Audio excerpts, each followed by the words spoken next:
The classroom was filled with murmurs and hushed laughter as James quietly slipped into a seat, his head lowered, hoping not to attract any attention.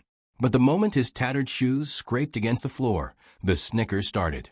Mrs. Whitmore, the stern and well-dressed teacher, glanced up from her attendance sheet and frowned. "James, you're late again," she said sharply. "I'm sorry, ma'am," James murmured, his voice barely above a whisper. "I had to help my father on the farm this morning." The room erupted in laughter, and a few students whispered insults under their breath. "Oh, please, we don't need a farmer stinking up our classroom," a boy from the front row jeered. "Go milk your cows, or whatever it is you do." Mrs. Whitmore sighed dramatically and folded her arms. "James, this is not the first time you've been late. If you can't keep up with our schedule, perhaps this school isn't the right place for you." James clenched his fists but said nothing. He knew arguing would only make things worse. His father had worked tirelessly to enroll him in this prestigious academy, believing education was the only way out of their struggling life. But no matter how hard he tried, he was always reminded that he didn't belong. "Pack your things and leave," Mrs. Whitmore said coldly. The room went silent. James looked up, his eyes widening in disbelief. "What?" he choked out. "You heard me. This school is for students who take their education seriously. If you can't show up on time, you don't deserve to be here." The laughter from his classmates felt deafening now. He could feel their mocking gazes drilling into his back. He wanted to protest, to explain, but he knew it was useless. With shaky hands, he grabbed his worn-out backpack and stood up. "Maybe if you had money, they'd let you stay," a girl sneered. James bit the inside of his cheek and hurried out of the classroom. The door shut behind him, and a cruel silence followed. He felt a lump in his throat, but he forced himself to keep walking. He would not cry. Not here. Not in front of them. That evening, James sat outside their small wooden house, watching the sunset bleed into the sky. His father, a hard-working man with calloused hands and tired eyes, sat beside him. "You were late again, weren't you?" his father asked. James nodded, staring at his hands. "They kicked me out, Dad. Said I don't belong there." His father let out a slow sigh, placing a comforting hand on James's shoulder. "Sometimes people judge by what they see. They don't know your worth yet, but one day they will." James looked up, his eyes burning with determination. "I'll prove them wrong. I'll show them I'm more than just a poor farmer's son." His father smiled faintly and ruffled his hair. "That's the spirit, son. The world doesn't give handouts. You have to take what you deserve." The next day, the entire school was buzzing with excitement. A loud, thundering noise filled the air as students ran to the windows, eyes widening in shock. A sleek, black helicopter descended onto the school's courtyard, its blades cutting through the wind like a knife. Teachers rushed outside, whispering among themselves, their faces pale with uncertainty. "Who in the world could that be?" Mrs. Whitmore murmured, shielding her eyes from the dust. The helicopter door swung open, and a tall, imposing man stepped out. He was dressed in an expensive suit, his presence exuding power and authority. The school principal rushed forward, his face lighting up in recognition. "Mr. Harrington." "What an unexpected."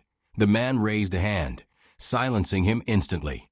His piercing gaze swept across the courtyard until it landed on Mrs. Whitmore. "Where's the boy?" he demanded.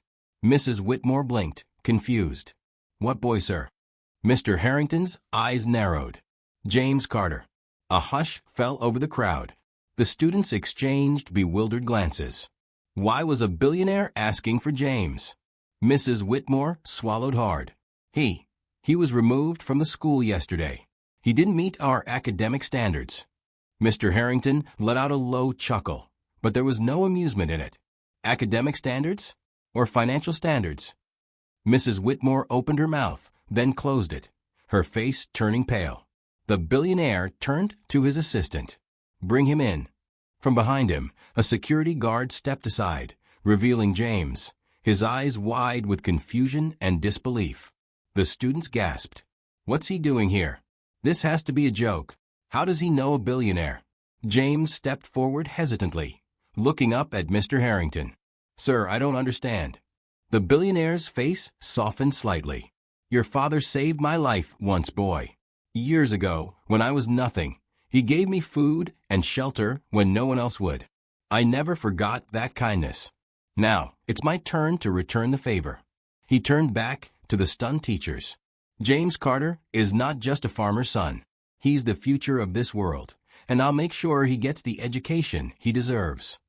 He glanced at James. "You're coming with me, son. You'll be attending one of the finest schools in the country. No one will ever look down on you again." The entire school watched in stunned silence as James slowly stepped into the helicopter, his heart pounding. The boy they had mocked, the boy they had thrown out, was now flying away with one of the richest men in the country. And as the helicopter lifted off the ground, Mrs. Whitmore and the rest of the school were left staring, realizing too late that they had just made the biggest mistake of their lives. As the helicopter soared through the sky, James sat in stunned silence, staring out at the landscape shrinking beneath him. His mind was spinning, unable to process everything that had just happened. Only yesterday he had been thrown out of school, humiliated in front of his classmates. Now he was flying toward a future he had never even dared to dream of. He turned to Mr. Harrington, still unsure if this was real. "Sir, is this really happening?" James asked hesitantly. Mr. Harrington smiled, a rare softness in his expression. "It is, son. You have no idea how long I've been waiting for this moment. Your father saved my life when I had nothing. He gave me food when I was starving, a roof when I was lost. I owe him everything." James nodded, but there was something else gnawing at him. "But why now? Why didn't you come sooner?" Mr. Harrington exhaled deeply, his gaze distant. "Because I was searching for the right way to repay him, and now I finally found it, you." James swallowed hard, gripping the leather seat beneath him. He was just a poor farmer's son. He had no idea how to live in the world of billionaires and elite education. "But I don't belong in a fancy school," James muttered, barely above a whisper. "I don't fit in with rich kids." Mr. Harrington turned to him, his sharp eyes locking onto James. "Listen to me, boy. The world is full of people who will try to put you in a box, tell you where you belong, and what you can or cannot do. But you're different. You're going to prove them all wrong." James nodded slowly, his chest tightening with a mix of fear and excitement. The helicopter finally landed on a massive estate, something out of a dream. The sprawling mansion stood against the horizon, its tall glass windows reflecting the golden sunset. Several expensive cars were parked neatly in the driveway, and well-dressed staff members stood by, waiting for their arrival. As James stepped onto the ground, a butler approached, bowing slightly. "Welcome home, Master James." James blinked, stunned. "Master James?" He looked at Mr. Harrington in disbelief. The billionaire chuckled. "You'll be living here now. Consider this your home." James barely had time to process the enormity of the mansion before he was ushered inside. The interior was breathtaking, marble floors, crystal chandeliers, and a grand staircase that looked like it belonged in a palace. A woman in an elegant black suit approached them. "Mr. Harrington, the school has been notified. Master James will begin his new education at Blackwood Academy first thing Monday morning." James stiffened. Blackwood Academy. He had heard of it before. It was one of the most prestigious schools in the country, attended by the children of CEOs, celebrities, and royalty. He felt a lump in his throat. If he thought he didn't belong in his old school, how would he survive in a place like Blackwood? Mr. Harrington must have noticed his hesitation because he placed a firm hand on James's shoulder. "You'll do just fine, son. Trust me." James forced a nod, but doubt still swirled in his chest. The next morning, news of James's shocking exit spread like wildfire. Back at his old school, students buzzed with disbelief. "Did you see the news? James Carter left in a billionaire's helicopter." "No way. That loser? Are you kidding me?" Mrs. Whitmore sat at her desk, pale and shaken. She had just read an article about Mr. Harrington, who had been making headlines for taking in a poor farmer's son. Regret gnawed at her insides. If she had known James had such powerful connections, she would have treated him differently. Now, her rash decision had made her infamous. Some students, especially those who had bullied James, now whispered in fear. Would he come back for revenge? Would Mr. Harrington use his power to ruin them? Meanwhile, James was preparing for his first day at Blackwood Academy. He stood in front of the mirror, dressed in a perfectly tailored uniform, something he had never owned before. The mirror reflected a boy who looked out of place in expensive clothing. He sighed and adjusted the stiff collar. When he arrived at Blackwood Academy, he immediately felt the weight of countless eyes on him. Students whispered as he walked past, some staring in curiosity, others in contempt. That's the farmer's kid Mr. Harrington adopted. I heard he doesn't even know how to use a smartphone properly. Why is he even here? James ignored them, keeping his head high. But inside, he felt like an imposter. Classes were difficult, but James worked harder than anyone. He stayed up late, studying until his eyes burned. He wasn't just going to survive here, he was going to prove he deserved to be here. But not everyone wanted him to succeed. A boy named Alexander, the son of a powerful real estate mogul, made sure James knew he was unwelcome. You think just because some billionaire took pity on you, you belong here? Alexander sneered, cornering James near the lockers. You're just a charity case. James clenched his jaw. Maybe, but I'm here now. And I'm not leaving. Alexander smirked. We'll see about that. From that day forward, James found himself facing more obstacles, missing books, stolen assignments, rumors spreading about him. But James refused to break. Every insult, every setback only made him stronger. One day, Blackwood Academy held an annual business competition where students had to present innovative ideas in front of real investors. It was the biggest event of the year. James knew this was his chance. He spent weeks preparing, crafting a business model inspired by his father's farm, a sustainable agricultural project that could help struggling farmers increase their profits. The day of the competition arrived. James stood in front of the elite panel, his hands sweating. He took a deep breath and began his presentation. As he spoke, the room grew silent. Even Alexander, who had been smirking moments before, watched with narrowed eyes. When James finished, there was a long pause. Then one of the investors, a billionaire tech mogul, stood up and clapped. Incredible, he said. This project has real potential. One by one, the judges nodded in agreement. And then, the moment that shocked everyone, James won first place. The students gasped. Mrs. Whitmore, who had come to watch, turned pale. Alexander stormed out of the room. James stood on the stage, holding the trophy in his hands. He looked out at the audience, at all the people who had doubted him, and smiled. He had proved them wrong. But his journey was far from over, because now he had the world's attention. And he was just getting started. James stood on the stage, the bright lights casting long shadows over the astonished faces in the audience. He could hear whispers spreading like wildfire, a mix of awe, disbelief, and envy. A boy from a poor farming family had just outshined the children of millionaires and billionaires. The reality of his victory sank in as the applause grew louder. He had done it. He had proven to himself and to the world that he wasn't just a charity case. He belonged here.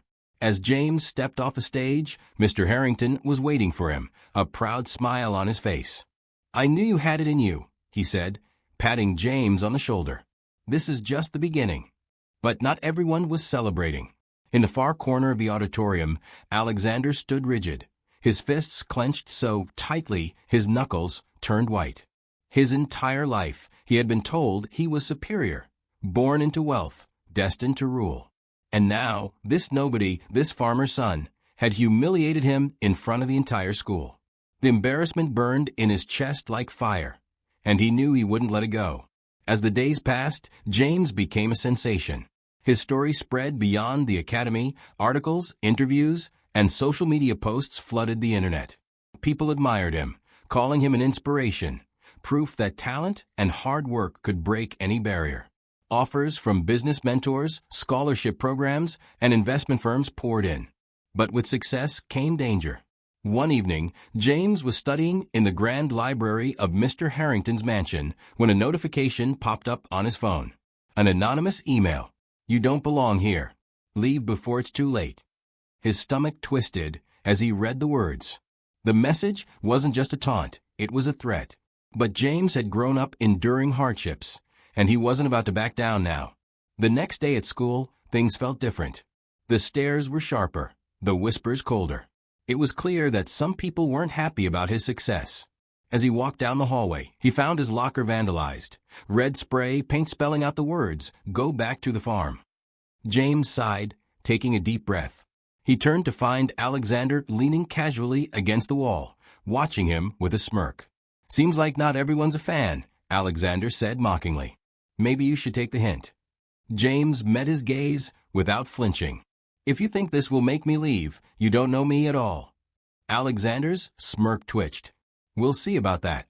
From that moment on, James knew he had to be careful. Whoever had sent the email, whoever had trashed his locker, they weren't just trying to scare him. They wanted to push him out. One evening, as James was walking to his dorm, he heard footsteps behind him. He turned just in time to see a group of older students closing in. Alexander stood at the back, arms crossed, watching. "Thought you could come here and take over, huh?" one of the boys sneered. Before James could react, one of them shoved him hard against the wall. Pain shot through his shoulder, but he refused to show weakness. "Let's see how tough a farmer's kid really is," another muttered. James clenched his fists, preparing for a fight. But before they could throw a punch, a deep voice rang out. "I wouldn't do that if I were you." The group turned to see Mr. Harrington standing at the end of the corridor, his sharp eyes glinting with warning. The boys immediately backed away, their bravado vanishing. Even Alexander paled slightly before turning on his heel and walking away as if nothing had happened. Mr. Harrington approached James, his expression unreadable. "Are you all right?" James nodded. "I can handle them." Mr. Harrington studied him for a long moment before speaking. "You're strong, James. But strength alone won't win this battle. You need strategy." That night, James thought about those words. He wasn't going to let them push him out. He had fought too hard to get here. But he needed to be smarter about it. The next morning, he walked into school with his head high. He went straight to the dean's office, presenting evidence of the threats and the attack. With his newfound influence, the school administration had no choice but to take action. Several students, including Alexander's closest allies, were suspended. But Alexander himself? He was untouchable. His father was one of the academy's biggest donors, and the school wouldn't dare punish him. James knew this was far from over. Weeks passed, and James continued to rise. He won another competition, this time a national science fair. He was invited to elite networking events, rubbing shoulders with business leaders and innovators. He started his own project to help struggling farmers back home, attracting real investors. And all the while, Alexander watched, his resentment growing. One evening, James received another anonymous message. But this time, it wasn't a threat. It was a warning. "Watch your back. Alexander is planning something big." James stared at the message, his heart pounding. He knew Alexander wouldn't stop until he was gone. But what was he planning? The answer came soon enough. One day, James was called into the principal's office. Sitting across from the principal was Alexander's father, a powerful, intimidating man. "We have reason to believe James has been involved in academic dishonesty," Alexander's father said smoothly. "Several of his assignments have been flagged as suspicious. Given his background, it's only natural to question how he has achieved so much in such a short time." James felt rage boiling inside him. He knew exactly what this was, an attempt to ruin him. "That's a lie," James said firmly. "I've worked for everything." The principal sighed. "We will conduct an investigation. Until then, you are suspended." James clenched his fists. He wanted to fight back, but he knew the odds were stacked against him. When he left the office, Alexander was waiting outside, arms crossed, smirking. "Looks like your luck finally ran out." James took a deep breath, his mind racing. He needed proof. He needed to expose the truth. That night, he dug through his files, searching for anything that could clear his name. He went through his laptop, his emails, nothing. But then he remembered something. The security cameras. Every hallway in the academy was monitored. If someone had tampered with his assignments, there would be footage. James contacted Mr. Harrington, explaining everything. Within hours, Mr. Harrington's legal team got involved. The school was forced to release the footage. And there it was, video evidence of Alexander sneaking into the faculty office, accessing James's files. The next morning, James walked back into school, this time with a team of lawyers behind him. The principal had no choice but to revoke the suspension. But that wasn't all. With undeniable evidence, Alexander was expelled. His father tried to fight it, but even his power couldn't erase the truth. For the first time, Alexander was the one humiliated. As James watched him walk out of the academy for the last time, he felt no anger, only a quiet determination. This wasn't just about proving his worth. It was about breaking the cycle. Proving that no matter where you come from, no matter how many people try to drag you down, you can rise above it. And James wasn't done rising. Because this was only the beginning. James stood at the top of the academy steps, watching Alexander's car disappear beyond the gates. The once untouchable boy who had tormented him was now gone, expelled in disgrace. But James knew better than to celebrate too soon. This wasn't just about one victory. The battle was bigger than Alexander. It was about proving that no matter where someone came from, they deserved a chance to succeed. But life had a way of reminding James that every victory came with a new challenge. That evening, as he walked back to Mr. Harrington's estate, he noticed a black SUV parked outside the gate. Something about it felt off. The windows were tinted too dark, the engine running, but no one stepping out. James quickened his pace, his heart pounding. He had a strange feeling he was being watched. As he entered the mansion, he found Mr. Harrington waiting for him in the grand study. The older man had a grim expression. "James," he said, motioning for him to sit. "We need to talk." James sat down, his hands gripping the armrest. "What's wrong?" Mr. Harrington exhaled. "Alexander's father isn't taking this lightly. He's powerful, James. He doesn't just lose and walk away. You humiliated him. He won't forget that." James stiffened. "So what happens now?"